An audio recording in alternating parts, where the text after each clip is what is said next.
आज का ये प्रसंग आचार्य शांति सागर जी महाराज के उस महान व्यक्तित्व को, जिनके बारे में लिखा था समीर चंद जी दिवाकर जी ने अपने उस चारित्र चक्रवर्ती में, कि अगर भगवान महावीर के बाद अगर हमें भगवान महावीर के सही दर्शन को इस 20वीं शताब्दी में अगर किसी ने दिखाया, मार्ग अगर किसी ने प्रशस्त किया है, तो वो थे हमारे आचार्य शांति सागर जी महाराज।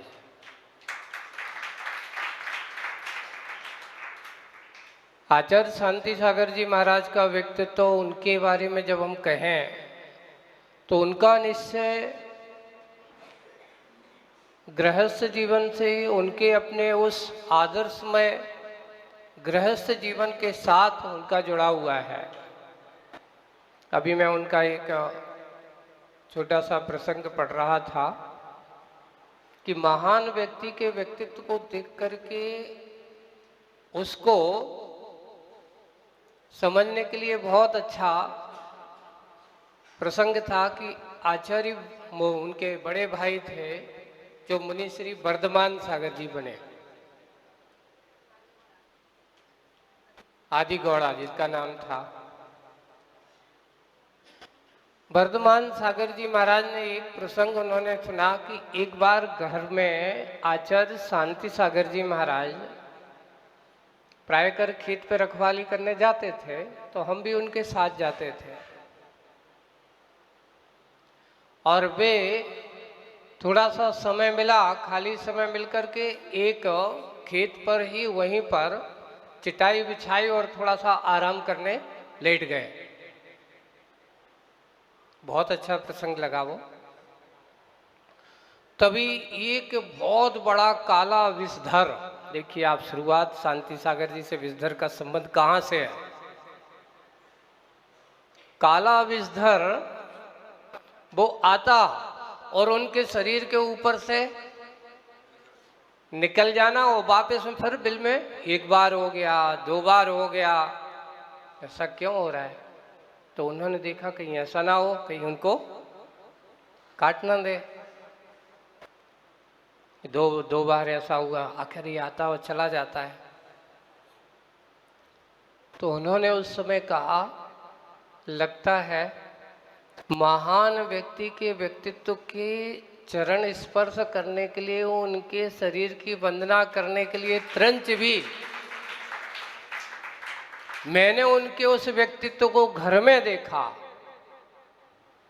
मैंने उस महान व्यक्ति को उस समय यहां देखा कि देखिए उसके अंदर ये नहीं, वो त्रंच है, एक दूसरे प्राणी को वैर भाव से अगर देखते ही साथ काटने का भाव करता है। लेकिन ऐसे विषधर भी जब ऐसे व्यक्तित्व के स्पर्श करके अपना विष का भाव भूल जाए, समझ लेना बहुत बड़ा महान पुण्यशाली जीव उस समय मेरी दृष्टि में आया था। मैं बड़ा जरूर था, उन्होंने लिखा, मैं भाइयों में उनसे बड़ा जरूर था, लेकिन उनके व्यक्तित्व से मैं बड़ा नहीं बन पाया। उनके अंदर के उस व्यक्तित्व को बहुत महानता की दृष्टि से देखा जाए। अभी यहाँ पर बहुत सारे चर्चाएं और हमारे विद्वानों ने बात करी, और बातों में एक और बहुत अच्छी बात हमारे सबसे पहले सुरेंद्र जी ने बहुत कहा था कि साधु का जीवन ही वास्तु में जीवन है ना। जिस घर में साधु पड़ जाए, सारे के सारे वास्तु दोष दूर हो जाते। इसी प्रसंग को लेकर के आचार्य श्री का एक बहुत अच्छा प्रसंग सुनाता हूँ, नेमावर की बात है। तो वहाँ पर एक हमारे वो आए, और वो कहते, महाराज जी आपको तो यहाँ बैठना है, आपको वास्तु के अनुसार इसी कमरे में बैठना है। तो आचार्य जी कहते हैं, भैया वास्तु किसे कहते हैं? हमारे यहाँ तत्वार सूत्र में 10 प्रकार के परिग्रह में एक वास्तु भी है ना।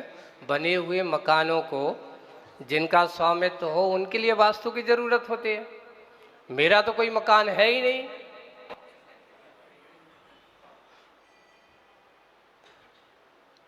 मेरा तो कोई मकान है ही नहीं, तो मेरे लिए वास्तु की क्या जरूरत।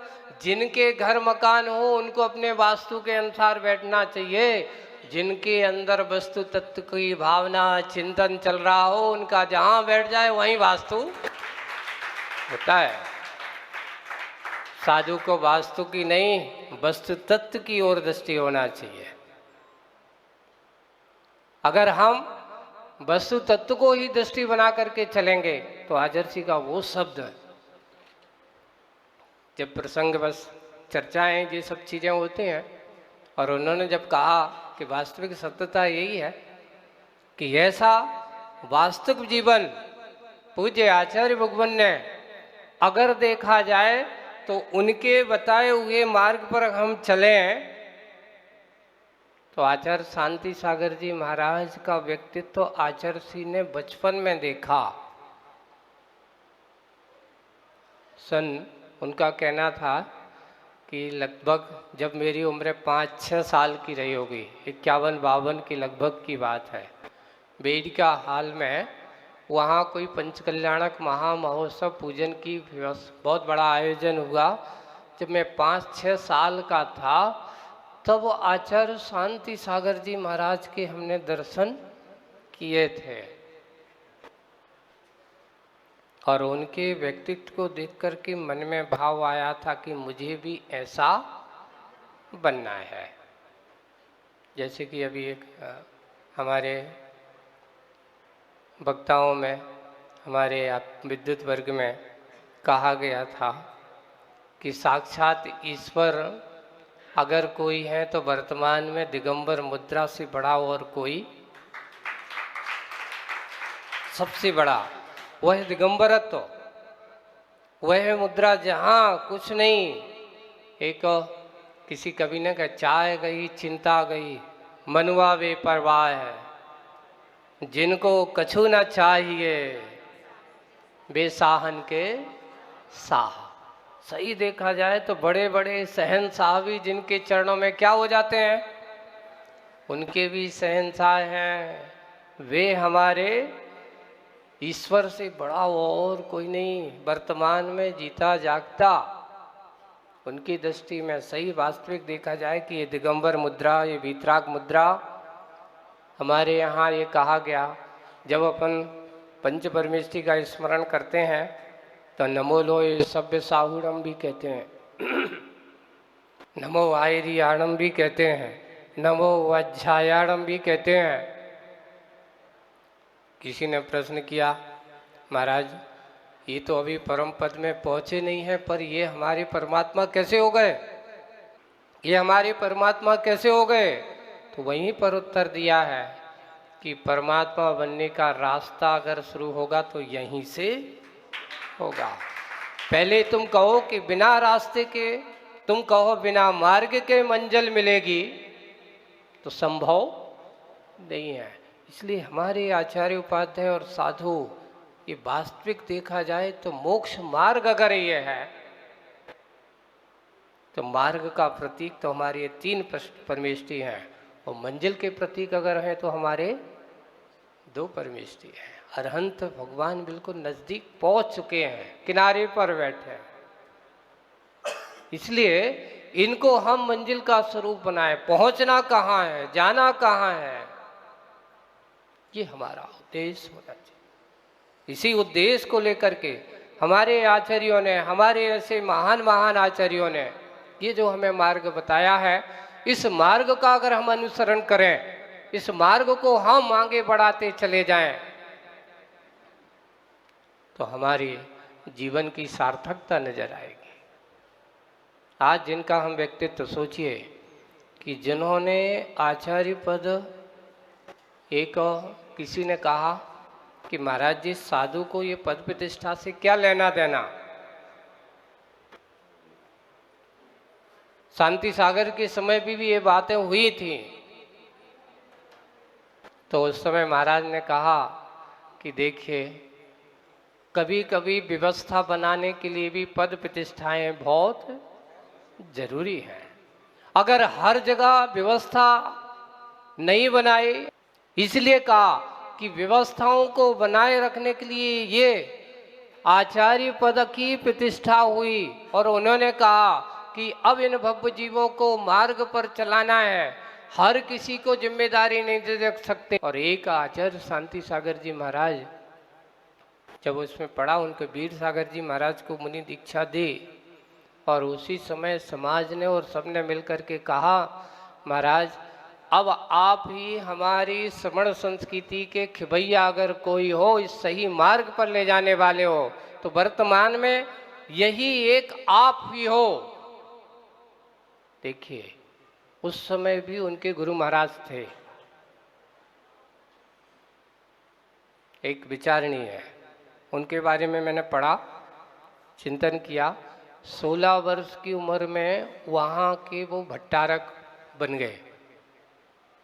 जब उन्होंने देखा कि इस भट्टारक पद पर रह कर के मुझे शांति नहीं है, मुझे तो आत्मिक शांति चाहिए, तो उन्होंने उस पद को त्याग करके और उन्होंने दिगंबर मुद्रा को धारण किया।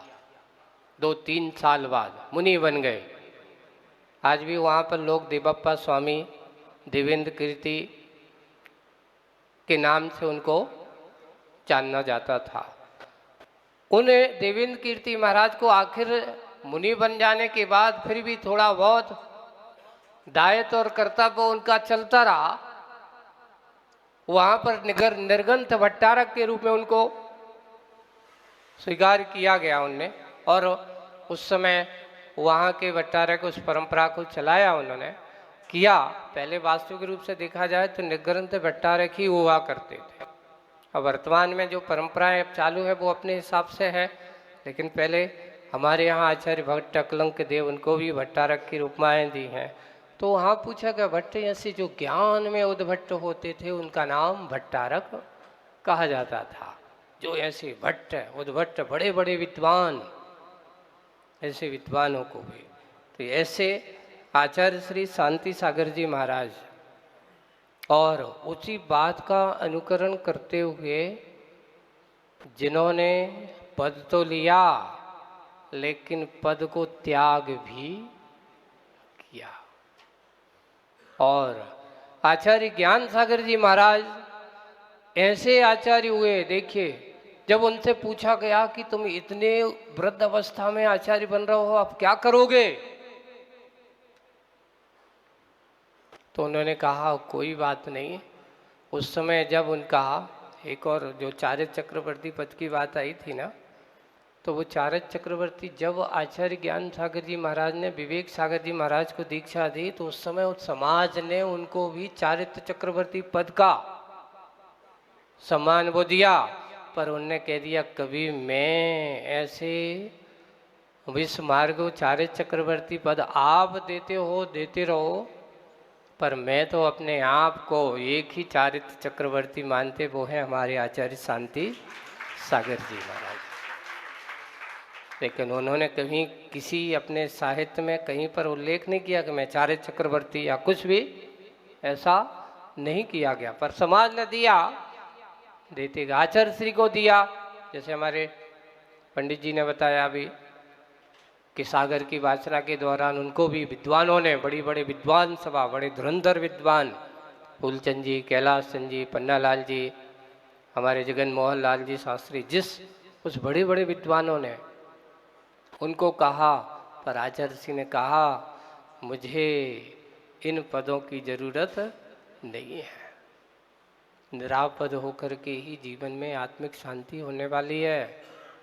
ऐसे आचार्य शांति सागर जी महाराज एक ही हैं, वो ही उनकी उस वास्तविक रूप से जिन्होंने 35 साल की साधुक जीवन के काल में और 9,938 उपवास, कितने दिन हो गए आप सोचिए, करीब करीब आप सोचिए 35 साल में कितने उपवास में कितना समय, 25 वर्ष किस में चला गया,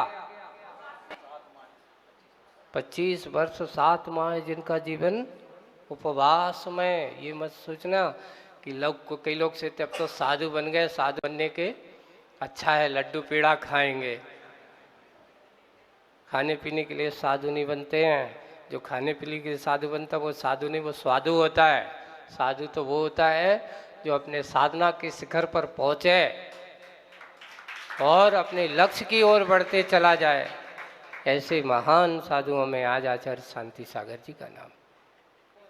जब आचार्य शांति सागर जी महाराज का उनके उस व्यक्तित्व को देखते हैं तो इसमें किसका क्या पुण्य है, किसका क्या संयोग है, तो इसे गर्भ में आते ही जिनके लक्षण दिखाई देने लगे, माता को जैसे ही गर्भ में आए तो किसके भाव हो रहे हैं, ऐसी पूजा करना है भगवान की, सहस्त्र दल वाले कमल से पूजा करना है। तो इसमें किसका पुण्य माना जाएगा, उस माता का पुण्य माना जाएगा, उस जीव का पुण्य माना जाएगा। तो इसमें कहा निमित्त नैमित्तिक संबंध जो होता है यही संसार की विचित्रता है, यही सत्यता है कि निमित्त और नैमित्तिक भाव कि उस जीव का गर्भ में आना ये उसका एक निमित्त है। और नैमित्तिक भाव भगवान की ऐसी पूजा करना, क्योंकि पुण्यशाली जीव जब गर्भ में आते हैं तो अच्छे अच्छे लोगों के अंदर के भाव भी परिवर्तित हो जाते हैं। इसलिए आज हम सब ऐसे ही भाव के साथ आज की ये संगोष्ठी का प्रथम सत्र है। प्रथम सत्र में थोड़ी सी कार्य बहुत होते हैं। अभी विद्युत गण आ गए हैं और मध्याह्न काल में ठीक 2 बजे के लगभग 2 बजे के बाद भी पुनः आप सब लोग भी और हमारे विद्युत गणों की और विशेष बातें अभी आपको शुरुआत है। और शुरुआत में इन बातों को लेकर के, जैसे कि अब कहा गया कि आदर्श व्यक्तित्व है, अशोक जी ने कहा था कि आदर्शमय जीवन हो, तो वास्तविक रूप से ऐसे महामुनियों के चरित्र को हम जब पढ़ते हैं तो अपने अंदर के चरित्र के भाव उद्घाटित होते हैं। बाहर के दर्पण साफ करने से काम नहीं होगा, अंतरंग का मन रूपी दर्पण करने से ही साफ होने वाला है। बाहर का चेहरा तो बहुत साफ हो गया, लेकिन भीतर के चेहरे को भी तो साफ करने की कोशिश करो। जो हमारे कसाय रूपी मल से व्याप्त है वो कैसे होगा, महान व्यक्तियों के व्यक्तित्व के माध्यम से ही संभव होगा। इसलिए सारभूत बात को अभी इतना ही करते हुए आज बस अभी इतना ही। बोलिए परम पूज्य आचार्य गुरुवर श्री विद्यासागर जी महाराज।